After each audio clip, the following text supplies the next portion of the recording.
একজন নেককার মহিলা ৭০ জন আউলিয়ার চেয়ে উত্তম। একজন বৎকার মহিলা ১০০০ বৎকার পুরুষের চেয়েও নিকৃষ্ট। একজন গর্ভবতী মহিলার ২ রাকাত নামাজ গর্ভহীন মহিলার ৭০ রাকাত নামাজের চেয়ে উত্তম। গর্ভবতী মহিলার প্রত্যেক রাত ইবাদত ও দিনগুলো রোজা হিসাবে গণ্য করা হয়। একটি সন্তান ভূমিষ্ঠ হলে ৭০ বছরের নামাজ রোজার নেকি তার আমলনামায় লেখা হয়। প্রসবের সময় যে কষ্ট হয়, ব্যথা হয়, প্রতিবারের ব্যথার কারণে হজের সওয়াব দান করা হয়। সন্তান প্রসবের ৪০ দিনের মধ্যে মারা গেলে তাকে শাহাদাতের মর্যাদা দান করা হয়। যে মহিলা বাচ্চাকে দুধ পান করান তিনি প্রতি ফোঁটা দুধের বিনিময়ে একটি নেকি লাভ করেন।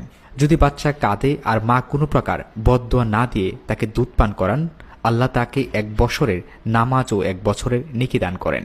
যখন বাচ্চার দুধ পান করানো হয়ে যায় তখন আসমান থেকে একজন ফেরেশতা অবতীর্ণ হয়ে সে মাকে সুসংবাদ দান করেন যে আল্লাহ পাক তোমার জন্য জান্নাত ওয়াজিব করে দিয়েছেন। যে মহিলা বাচ্চার কান্নার জন্য ঘুমাতে পারেন না তিনি ২০ জন গোলাম আজাদ করার নেকি পান। যে মহিলা তার অসুখের কারণে কষ্ট ভোগ করেন এবং তারপরও সন্তানের সেবা করেন, আল্লাহ পাক ওই মহিলার পেছনের সব গুনাহ মাফ করে দেন এবং ১২ বছরের ইবাদতের সওয়াব দান করেন। স্বামী পেরাশান হয়ে ঘরে আসলে যে স্ত্রী স্বামীকে খুশ আমেদ বলেন এবং সান্ত্বনা দেয় তিনি জেহাদের অর্ধেক নেকি লাভ করেন। যখন স্বামী স্ত্রী একে অন্যের প্রতি মহব্বতের দৃষ্টিতে থাকান তখন আল্লাহ পাক তাদের প্রতি মহব্বতের দৃষ্টিতে থাকান। যে মহিলা স্বামীকে আল্লাহর রাস্তায় পাঠান ও নিজেকে হেফাজত করেন এবং ঘরে থাকেন তিনি পুরুষের ৫০০ বছর পূর্বে বেহেশতে প্রবেশ করবেন এবং ৭০,০০০ ফেরেশতা তাকে স্বাগত জানাবে এবং তিনি হুরদের নেত্রী হবেন। তাকে বেহেশতে গোসল দেওয়া হবে। সেই ইয়াকুদের ঘোড়ায় সাওয়ার হয়ে স্বামীর জন্য অপেক্ষা করবে।